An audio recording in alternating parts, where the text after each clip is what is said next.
And let's use our English. Literature, we know is the writings, the journals, the articles, the books. And review means we're going to examine again and again. So today we're going to talk about what is a literature review. So a literature review is really easy. It's an overview of the significant literature on your topic, meaning that it's a big summary, around 3 to 4 pages for this project, of all the important research on your topic. So are you ready to learn? Let's go. Alright, now make sure that you can use these slides on your Google Classroom. So after the video, go back and make sure you can follow along so you know what I'm talking about. Alright, so let's talk about literature review a little bit more. Okay? So a literature review is not about you. It is not about your opinion. It's not your thoughts. It is not your beliefs. It has nothing to do with you. Instead, a literature review is what other experts say, what other authors, other researchers believe and have written down in published works. So again, here we have to use good, reliable articles. That means no opinions, no blogs, not your best friend. We need actual people who are experts on this topic. So again, a literature review does not state your ideas, but it tells what other people have said. So it's a discussion of the major articles, the major problems, the major methodologies about your topic. So here we're not talking about the small details. I don't care. I don't care. I want the big main points. Tell me the most important parts about your topic. Alright? Then we're going to show the relationship between these big topics. Alright? So let me explain that a little bit more. But first, why? Teacher, why do I have to do this? It's so hard. Well, let me tell you why. Alright? Research, we have to see what other people have done before us. We cannot just give my opinion, right? If I have 2 papers, and my paper has 20 sources, so that means 20 citations, 20 other articles, and your friend's paper, and it has 2 citations, or 2 references, who are you going to believe? Of course, mine, right? You trust me. So, the first thing why we have to do this is it helps you, the author. It helps you create your ideas. When you do a literature review, you have to read and read and read and read and read and read and read. So you have to read a lot and a lot. That's why it's so important that you pick a topic that you like. If you don't like your topic, you're going to hate literature review. So pick a topic that you like and read and be excited about this. Alright? So again, it helps you understand. When I read 20 articles, I really know the topic well. So that's the first reason. Second, it helps the reader. Alright? So if your reader does not know about your subject, the literature review helps them understand the main ideas. Let me explain a little bit more over here. Alright, so a literature review is a great chance to give you what we call authority. And my IR majors out there know what authority is. Authority means power. So what this is that when you use a lot of references, when you use good citations, when you explain what's happening in research in your field, I believe you. I trust you.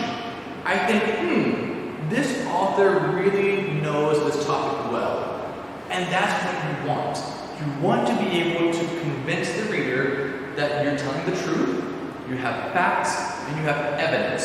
So, giving yourself authority, this is how we can really write a great paper. Let's go back.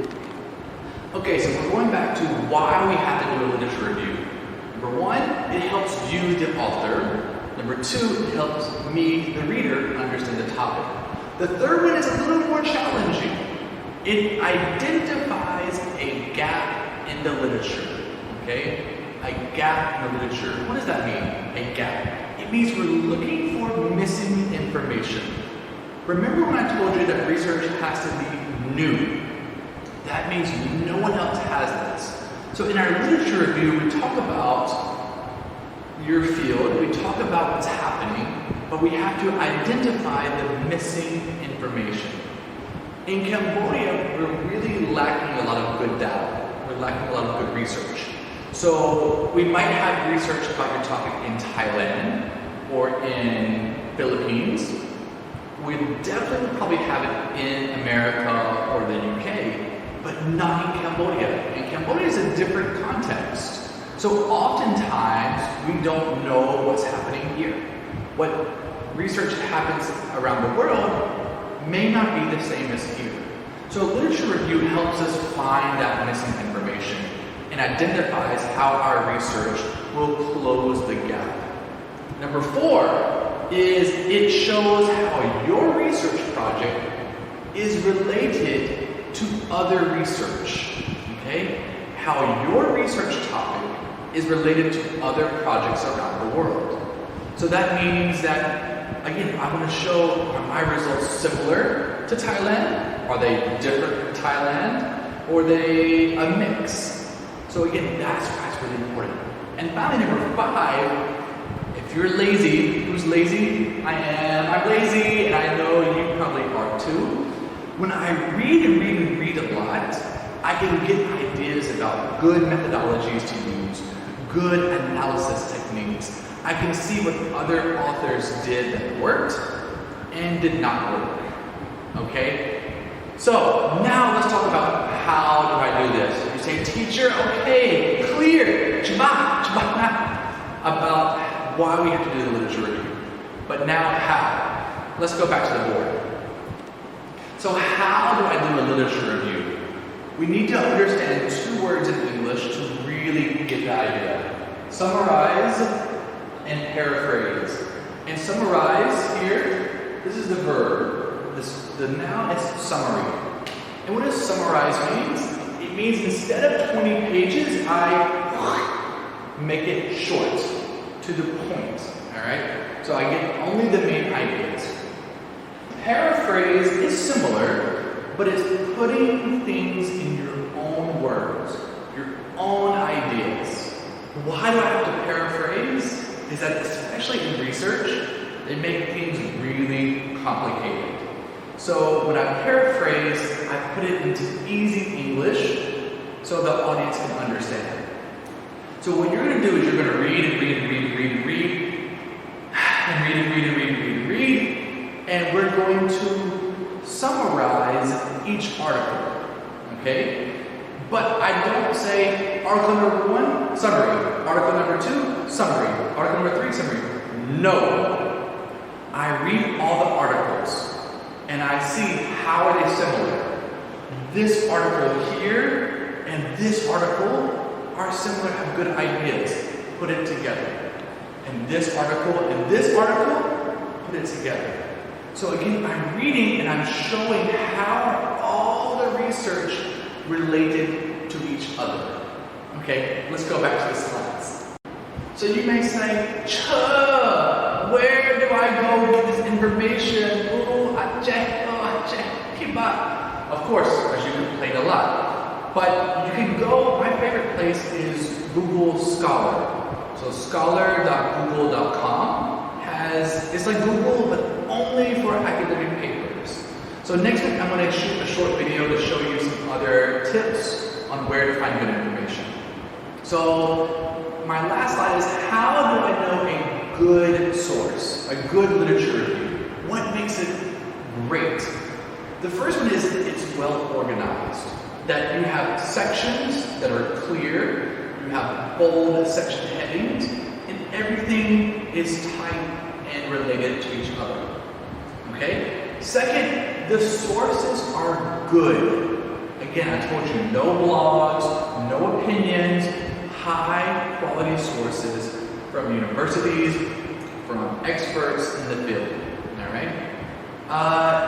Don't make it too long. If your literature is too long, I'm so bored. So hit the point. But also, don't make it too short.